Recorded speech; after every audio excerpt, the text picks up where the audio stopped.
Oke, jumpa lagi teman-teman di KF Awam, masih bersama saya dengan Bobi Alim, ya. Hari ini kita akan membahas video yang sangat menarik, tapi sebelum ke sana jangan lupa subscribe dan bunyikan lonceng supaya setiap ada video baru teman-teman pasti akan mendapatkan notifikasi. Terima kasih juga untuk atensi dan dukungannya sehingga semangat saya untuk selalu membuat video-video materi KF Awam itu juga berkat dukungan dan support yang tidak kenal lelah dari teman-teman yang sudah setia menanti video-video dari saya. Oke, kita langsung masuk dalam presentasi kita, materi kita hari ini, yaitu kesalahan-kesalahan umum dalam penerapan protokol KFLS, ya, Ketofastosis Lifestyle. Jadi, protokol seperti pada dasarnya buatan manusia, tentu rentan mengundang berbagai macam persepsi, asumsi yang mungkin kadang-kadang bisa tidak tepat, ya. Dan sudah selayaknya, ya kan, eh, mengapa di grup itu begitu ramai diskusi, kalau saya melakukan ini bisa nggak, tentang puasa, menu, dan segala macam. Nah, moga-moga video ini bisa membantu, ya, menjelaskan konsep yang benar dari beberapa kesalahan umum yang sering saya pantau dan juga sering ada di grup, sering terjadi ditanyakan di grup. Oke, kita mulai dari yang nomor satu, ya. Berusaha sesuai menu yang dicontohkan di protokol KF dan menunya wajib tinggi lemak. Nah, jadi ini mesti dipahami ya. Jadi ini yang kadang-kadang aku selalu melihat sesuai menu yang dicontohkan. Jadi ikan atau apa kadang-kadang yang diposting di grup itu jadi satu acuan juga. Kadang-kadang ada lemak, ya kan, atau gaji atau jeroan. Nah, itu kadang-kadang jadi heboh sendiri. Nah, ini salah satu contoh di protokolnya. Aku screenshot dikit di hari kedua, ya. Ada sop ikan patin, ada balado telur puyuh, ya, telur kerupuk kulit sapi. Kadang-kadang jamnya juga mesti harus sama, ya kan. Nanti itu aku bahas di kesalahan kesekian, ya. Kemudian teh hijau, pokoknya diikutin bener. Ya nggak salah juga sih, tapi kalau misalnya coba teman-teman bayangkan kalau teman-teman misalnya di pegunungan mau cari sop ikan patin di mana ya. Terus kalau misalnya di laut ya kan, kebetulan domisilinya dekat pantai, mau nyari telur puyuh juga mungkin setengah mati kali ya. Jadi ini mesti teman-teman pahami konsepnya bahwa yang dimaksud di KF itu adalah hewani. Ya, mau darat, laut, udara, boleh tinggal pilih hewan yang disuka. Yang disuka, Mas. Iya, yang disuka. Jadi jangan karena ada postingan misalnya gaji, jeroan yang kebetulan yang melihat ini, yang sedang yang melihat itu jadi lagi nggak suka, memang memang tidak doyan. Nah, jangan punya asumsi, oh itu wajib ya. Enggak, ya. KF itu menunya tidak wajib tinggi lemak. Yang wajib itu hewani atau rendah karbohidrat. Jadi ini teman-teman mesti pahami ya supaya nggak salah persepsi, jangan salah punya asumsi. Ya, kemudian, nah ini aku pertegas aturan di protokolnya hewani. Kemudian selain hewaninya yang dipilih darat, laut, udara mana yang disuka, cari yang murah meriah di sekeliling. Jadi kalau ada yang sudah posting hewani, ternyata di, itu misalnya ikan tuna atau ikan salmon. Di daerahnya yang lagi murah telur atau yang lagi murah ayam karena kebetulan dekat dengan daerah budidaya ternak ayam. Ya udah itu juga hewani, ya. Jadi teman-teman eh, jangan berpatokan, oh ini mesti ini nih, mesti sesuai dengan menunya dan segala macam. Nah, itu mesti hati-hati, ya. Kemudian hewan yang disuka itu udah pasti. Kemudian cara masak yang juga disuka dan tentunya yang diperbolehkan cara masaknya di protokol. Jadi teman-teman mesti ingat cara memasak yang tidak boleh, sekali lagi aku ulang, tidak boleh atau dihindari Ada 4 ya. Yang satu pakai gula pasir, yang kedua pakai kecap manis, yang ketiga goreng tepung, dan yang keempat kuah kental. Kuah kental biasanya dimasakan yang pakai tepung sagu, kanji, atau maizena. Itu nggak boleh. Jadi masih terkait sama tepung. Ya, itu. Nah, kemudian ya ini satu ilustrasi karena wajib tinggi lemak maksain akhirnya jadi mual-mual sendiri. Kalau udah begini tanya, apa yang salah ya? Nah, ini teman-teman mesti pahamin ya karena sering. Ya, ini kebetulan aku ambil gambarnya sapi, tapi bisa aja hewani yang apapun terus wajib tinggi lemak. Ya, itu mesti hati-hati. Kalau tidak suka, jangan dipaksain. Kalau suka, ya boleh. Ya, apalagi memang lemak itu murah, relatif murah bagian berlemak itu. Tapi ada beberapa hewani yang justru bagian berlemaknya mahal. Ya, tapi itu bukan bahasan kita hari ini. Oke, yang kedua, kesalahan umum yang kedua, berusaha sesuai durasi puasa. Nah, ini ya, menahan lapar hanya untuk mengejar autofagi. Nah, ini teman-teman mesti pahamin juga nih. Yang tadi aku sudah sempat singgung di protokol, jamnya diikutin benar. Oh, jam 12 baru boleh makan. Padahal sebenarnya badannya nggak sanggup. Ya, belum sanggup puasa sampai jam 12. Lapar. Ini jangan dilihat gambar K-pop-nya ya. Kebetulan aja aku dapat. Ya, kalau ada yang gambar orang Indonesia, aku juga mau. Oke. Nah, gara-gara lapar terus berusaha sesuai durasi puasa di protokol, akhirnya salah menggunakan amunisi ya. VCO atau MCT-nya dipakai untuk nahan lapar ya. Padahal kita tahu di videoku yang wajib amunisi itu aku sudah sangat jelas menjelaskan apa fungsi VCO ya. Kopi juga ya. Oh, karena banyak yang posting tentang kopi. Oh, udah deh, diikutin. Wah, bisa buat tahan lapar, minum kopi aja. Itu. Hati-hati ya. Apalagi teh hijau juga. Ini juga sudah aku bahas di videoku sebelumnya tentang amunisi, fungsinya seperti apa. Jadi aku sedikit remind, mengingatkan lagi fungsi amunisi kalau sudah terpenuhi tidak lagi wajib konsumsi. Jadi kalau ada yang masih mengatakan, oh di KF itu wajib VCO seumur hidup. Hati-hati ya, hati-hati. Aku tidak bilang itu salah. Kadang-kadang ada yang merasakan manfaat positif dari VCO yang diminum terus sampai bertahun-tahun. Aku tidak menyalahkan manfaatnya, tidak menyangkal. Tapi kalau secara fungsi, aku bisa bilang kalau fungsinya sudah terpenuhi, itu sudah bisa dilepas. Ya, jadi jangan sampai nanti terjebak, oh saya sehat karena rutin minum VCO. Oh saya sehat karena rutin minum kopi. Oh saya sehat karena rutin minum teh hijau. Oh saya sehat karena apalagi? Wow, rutin kaldu tulang. Duh, Mas, kaldu tulang bukannya bagus?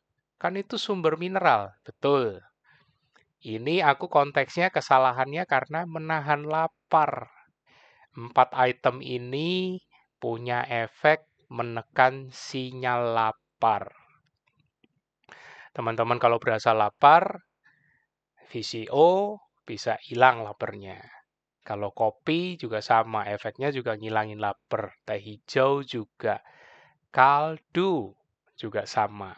Ya, kaldu sering minum, kenyang, ya kan?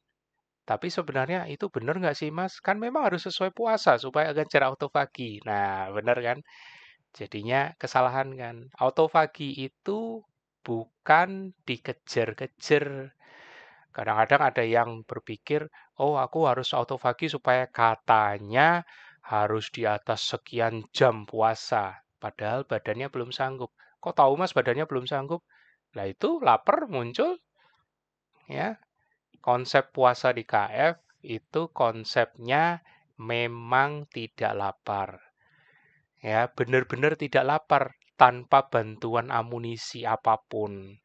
tanpa bantuan amunisi seperti ini ya, mau itu VCO, kopi, teh hijau, kaldu tulang tidak dibantu sama itu.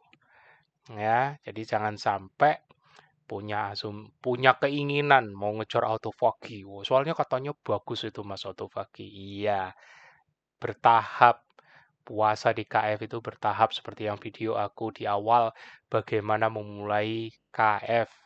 Itu aku selalu bilang, tujuan fase-fase bertahap melatih puasanya. Jadi Mas, yang benar gimana?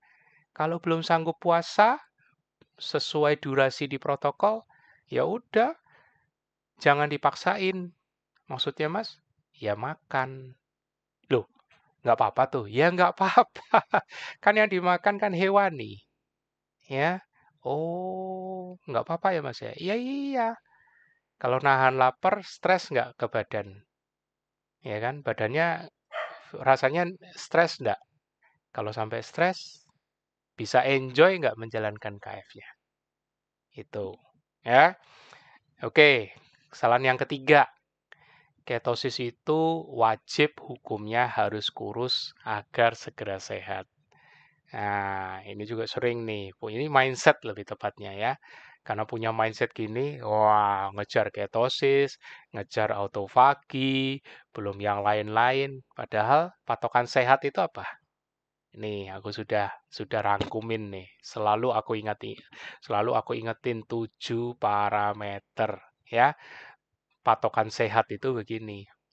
Tapi Mas, lingkar pinggangku masih gede, ya kan? Terus glukosa puasaku masih susah di bawah 80. Loh, itu udah kasih tahu nomor 2. Glukosa puasa sehat metabolik itu di bawah 100. Tapi di protokol kan 80. Betul? Dan kontribusi gula darah puasa itu bukan cuman dari makanan. Kalau kamu olahraga, gula darahmu naik enggak? Kalau kamu kurang tidur, gula darahmu naik enggak? Iya sih, Mas. Nah, makanya. Olahraga itu stres bukan? Kurang tidur itu stres nggak ke tubuh? Jadi jangan cuma melihat gula darah itu atau glukosa itu hanya dari makanan. Kalau sudah ada kenaikan, nah wajib mengevaluasi apa yang selama ini tanpa sadar, oh kita sudah melenceng. HbA1c ku masih jauh mas, masih 7. Lah emang sebelumnya berapa? 12. Ya sudah, kan lagi progres. Menjalankan KF itu nggak boleh diburu-buru. Perubahan menuju sehatnya juga tidak instan, bertahap. Ya, tekanan darah juga sama, trigliserid juga sama, bahkan mau lepas obat pun juga bertahap. Ya, ada beberapa sharing atau kesaksian yang langsung berani dalam tanda kutip lepas obat. Ya, tentu dengan resiko, tapi ada beberapa yang bisa. Tapi jangan cuma lihat endingnya, lihat semangat tanpa menyerahnya dan perjuangannya, dan tidak semua orang bisa. Kalau belum mampu, jangan, nanti tambah stres. Ya, kita tidak anti obat.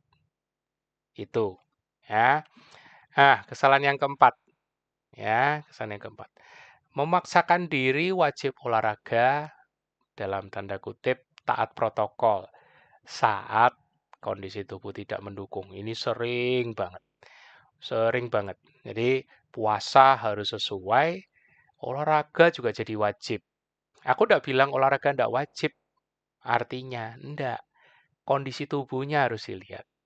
Kalau kondisi tubuh mendukung, ya wajib olahraga. Boleh, sangat boleh, bahkan dianjurkan. Kan salah satu pilar. Tapi jangan karena salah satu pilar, kita asumsinya melihat hak ini sebagai absen harian. Kalau tidak olahraga hari ini belum KF. Kalau puasanya belum sesuai protokol, belum KF. Perasaan di protokol tidak ada deh kata-kata seperti itu. Jadi teman-teman mesti paham nih, kondisi tubuhnya tidak mendukung, ya jangan memaksakan diri olahraga. Berusaha olahraga itu sebenarnya adalah memberi stres ke tubuh. Ya, pada saat kita banyak melakukan gerakan, kita sebenarnya sedang merusak otot kita, ya, mendegradasi otot kita. Kemudian setelah kita melakukan olahraga, siklusnya kita memasukkan bahan baku untuk pergantian yang tadi dirusak, ya. Nggak cuma sampai berhenti di sini, ini belum sehat loh. Yang pertama ini baru usaha, ya, usaha apa? Usaha merusak, menciptakan kerusakan. Kemudian yang kedua ini memberikan bahan baku untuk nanti di lokasi kerusakan itu kalau mau diperbaiki. Nah, terus habis makan apa? Kapan kerusakan sudah ada, kemudian bahan baku untuk perbaikan kerusakan juga sudah ada lewat makan. Kapan itu diperbaikinya? Nah, pada saat tidur. Ya. Jadi teman-teman bisa bayangin nih, bisa bayangin dari apa ini rangkaian siklus ini. Kalau kita terlalu fokus di olahraga saja, pada saat kondisi tubuh tidak mendukung, kira-kira nanti tidurnya bisa bagus nggak? Nah, kalau tidurnya tidak bagus, kira-kira saat bangun besoknya seger nggak? Itu. Jadi siklus ini harus lengkap, ya. Olahraga itu baru sebatas usaha untuk sehat. Pada saat olahraganya belum sehat, itu malah banyak sakitnya. Walaupun itu olahraganya bukan olahraga beban, olahraga jalan, olahraga lari, olahraga sepeda, itu memberi stres ke tubuh, ya, memberi stres ke tubuh kita. Iya, tapi kan sehat, Mas. Iya, sehatnya bukan pada saat melakukan itu. Sehatnya itu besok, setelah melewati siklus ini secara lengkap. Kalau sampai kita sudah berusaha nih, udah berusaha olahraganya bagus, makanan yang kita makan juga sudah yang terbaik, tapi tidurnya kacau balau.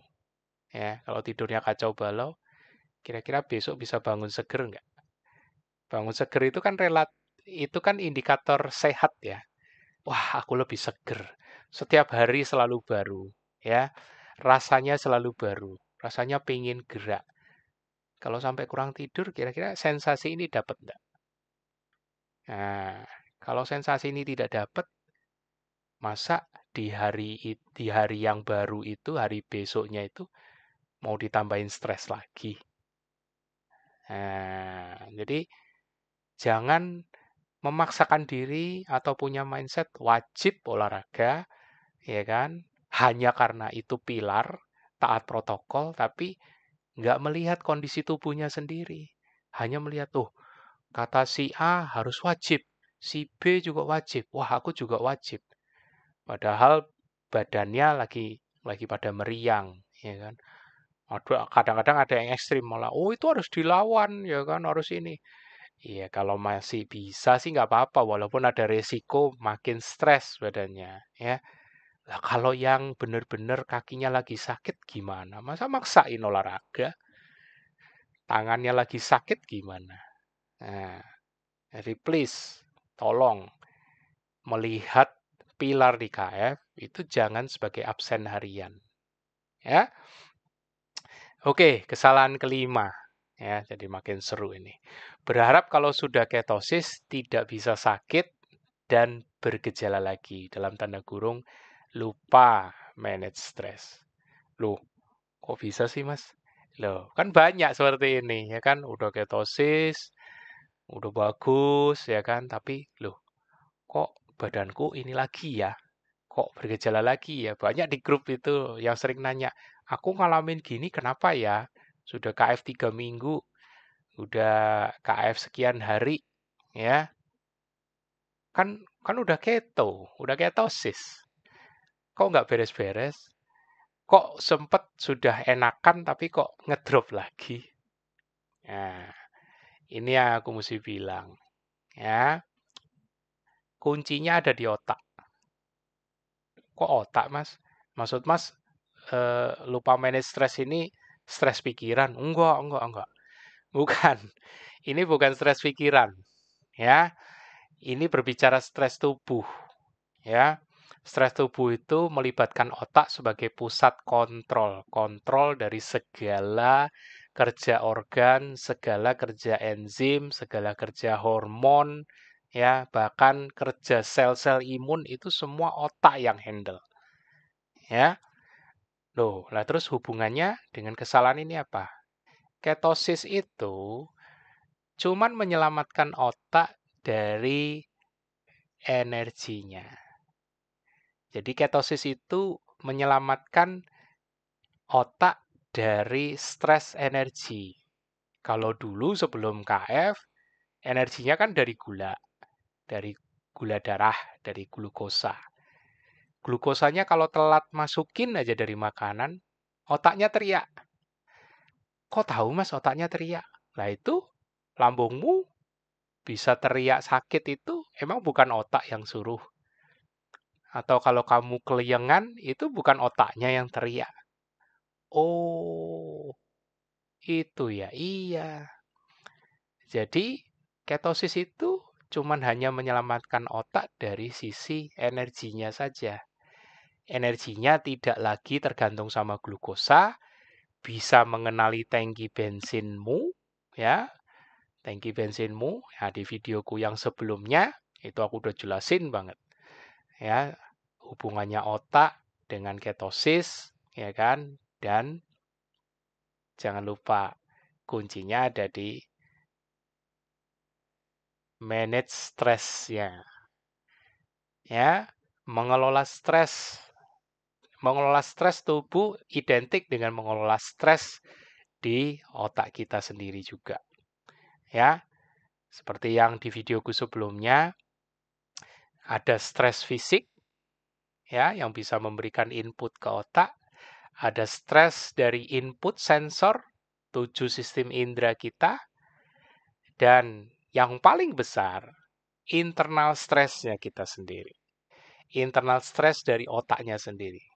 Ya, berbicara sifat-sifat yang abstrak, galau, emosi, takut, ya, kepo, cemas, khawatir, marah, panik. Ini semua berkontribusi terhadap timbangan stres. Di luar yang tadi ya, stres fisik dan juga stres input dari 7 sistem sensor tubuh kita. Simak di videoku sebelumnya, itu aku udah jelasin. Atau di videoku yang sebelumnya lagi, kalau sering stres, yang judulnya kalau sering stres, apakah ujungnya pasti maladaptasi. Nah, itu teman-teman mesti simak. Itu aku bedah benar-benar stres input ke otak. Ya, jadi ingat ya, kalau sudah ketosis, itu tidak tidak menjamin teman-teman tidak sakit lagi. Kok gitu, Mas? Kan katanya keto bisa nyembuhin. KF tidak pernah lewat protokolnya menjamin Anda sembuh. Ya, ini aku sekalian declare ya, disclaimer bahwa KF itu ikhtiar, ya, usaha, ya. Dan yang menyembuhkan bukan makanannya, seperti yang aku selalu ulang-ulang. Mas Tio juga selalu mengulang. Yang menyembuhkan itu bukan makanan. Yang menyembuhkan itu adalah ketika kamu, teman-teman, bisa menyeimbangkan antara stres dan rileks hariannya. Dalam satu hari, timbangan stresmu seimbang atau enggak?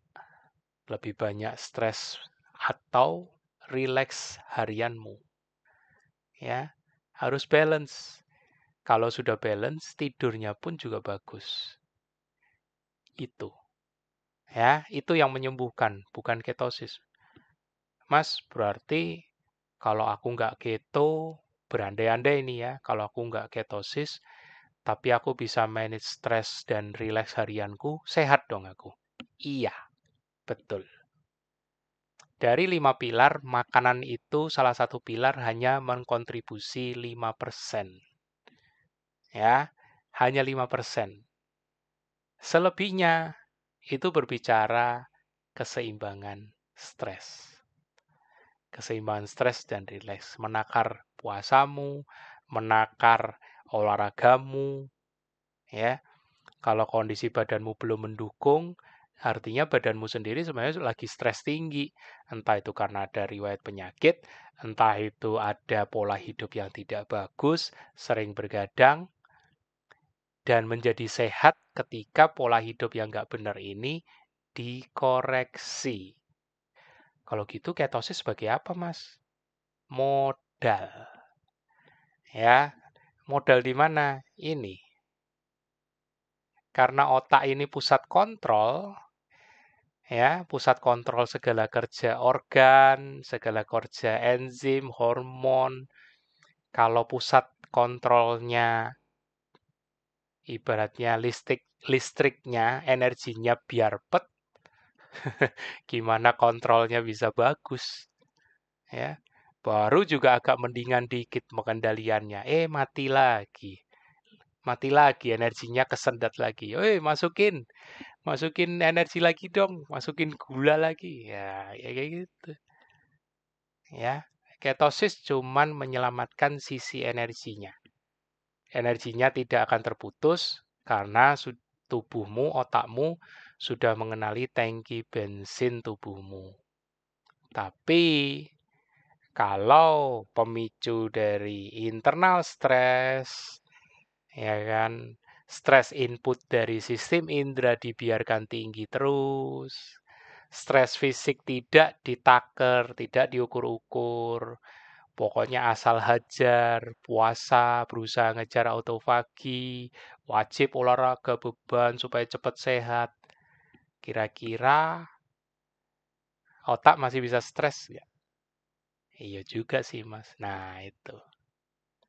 Jadi, pahami bahwa ketosis itu masih bisa stres, masih bisa sakit kalau tidak mengelola stres harianmu secara bijak dan cakep. Ya, itu yang teman-teman mesti pahami. Yuk, kesalahan ke-6. Saat bergejala harus makan, minum apa? Jadi misalnya muncul gejala, aku mesti makan apa ya? Aku kurang makan apa ya? Apa jangan-jangan kurang puasa, kurang olahraga? Padahal puasa yang sedang dijalankan itu sudah nahan lapar. Olahraga yang dijalankan sudah cukup menguras keringat.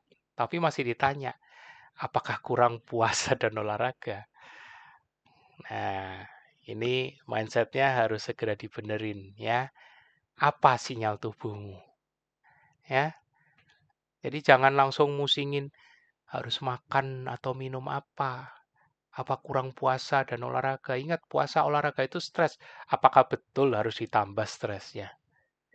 Ya, puasa di kondisi memang tidak lapar. Aku sekarang lapar. Kalau aku menahan lapar, nambah stres berarti. Ya, sinyal tubuhku lapar. Olahraga, sinyal tubuhku lagi nggak enak badan nih, semua sakit. Ya, kalau dipaksain, ya nambah stres, malah tambah sakit. Jadi gimana? Mesti makan apa dong supaya sakitnya ini? Turunkan dulu, ikutin dulu sinyal tubuhmu. Lapar ya makan. Kalau pengen puasa ya pastikan memang tidak ada nafsu makan. Ya kan? Kalau kamu lagi sakit, nafsu makanmu memang bergelora, bergejolak kan tidak. Ya. Ikutin sinyal tubuhmu. Kalau sinyalnya bawaannya pengen ngantuk, tiduran, ya udah tidur. Mans, mana bisa tidur? Kan lagi kerja. Lah, itu badanmu sendiri yang ngasih tahu, bukan aku yang nyuruh pulang tidur. Badanmu, badan teman-teman ya.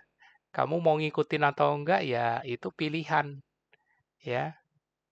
Itu. Jadi kalau dicuekin ya jangan heran kalau nanti sakitnya makin bertambah. Dari kepala, leher, pundak, dada, persendian, punggung, perut, kadang-kadang sampai ke kaki, pinggang. semua pada sakit. Kalau sudah gejala begini, baru nanya, atau baru mau evaluasi, atau dari sejak awal, belajar mengenali sinyal tubuhmu. Ya, kadang-kadang kita ini sudah terlalu lama mengabaikan sinyal tubuh. Ya, kalau lapar, wah ini kan KF nih, fokusnya puasa. Ya, nggak boleh nih, harus tahan lapar supaya cepat sehat. Kalau nggak gitu nggak sehat-sehat. Lah kok kayak lomba, ya, kok kayak mau lomba buru-buru cepat sehat. Lihat badannya sendiri dong.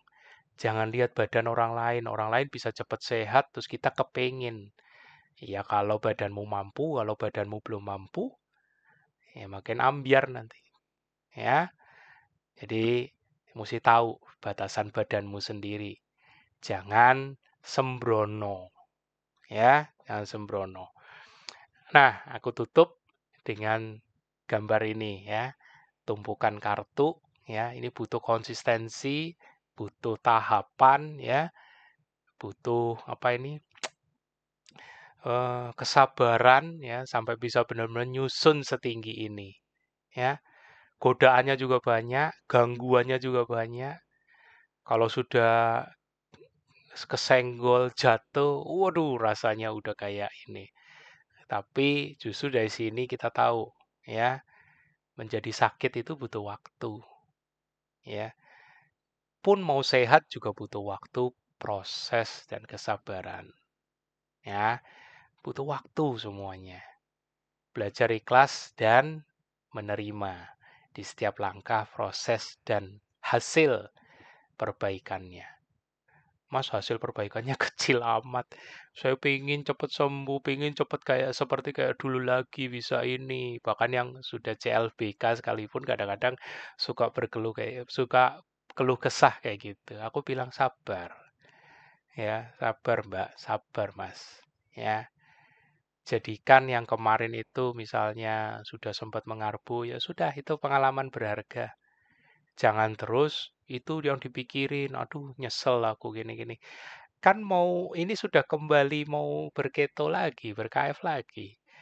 Ya harus belajar ikhlas, belajar nerimo, ya. Kalau udah belajar nerima, nah itu pasti hasilnya walaupun kecil tapi terasa, ya. Gejala yang mungkin apa ini, yang masih bercokol, nanti pelan-pelan bisa terlihat, makin lama makin sedikit, ya. Teman-teman mesti memahami ini, ya. KF itu harus enjoy, ya, harus enjoy. Kalau sudah tertekan, kalau teman-teman jujur deh, kalau teman-teman sudah mulai tertekan dengan begitu banyaknya aturan, begitu banyaknya apa kata orang, apa kata ini, ya kan, makin ribet, harus wajib ini, wajib ini, wajib ini, wajib ini, itu jadi makin nggak enjoy, percaya deh, ya, jadi makin nggak enjoy. Kalau teman-teman jalanin pola hidup kayak gini, percaya deh, stresnya itu tinggi. Tapi kalau teman-teman makin bisa menyederhanakan, belajar mengenali sinyal tubuhmu, nah di situ teman-teman akan merasakan betapa simpelnya KF itu. Ya, jadi teman-teman mesti pahamin itu. Jangan sampai nanti kalau ada apa-apa terus karena tidak mau merubah mindset, tidak mau merubah asumsi, persepsi, saklek, ya kan? Kan sudah sesuai protokol, aku nggak salah dong. Hati-hati. Karena belum tentu, seperti yang slideku di awal, sebelum aku mulai ngomong, setiap awal video aku selalu bilang, kosongkan dulu gelasmu. Kalau gelasmu selalu penuh, ya susah untuk menerima. Oke, sampai jumpa dan dadah.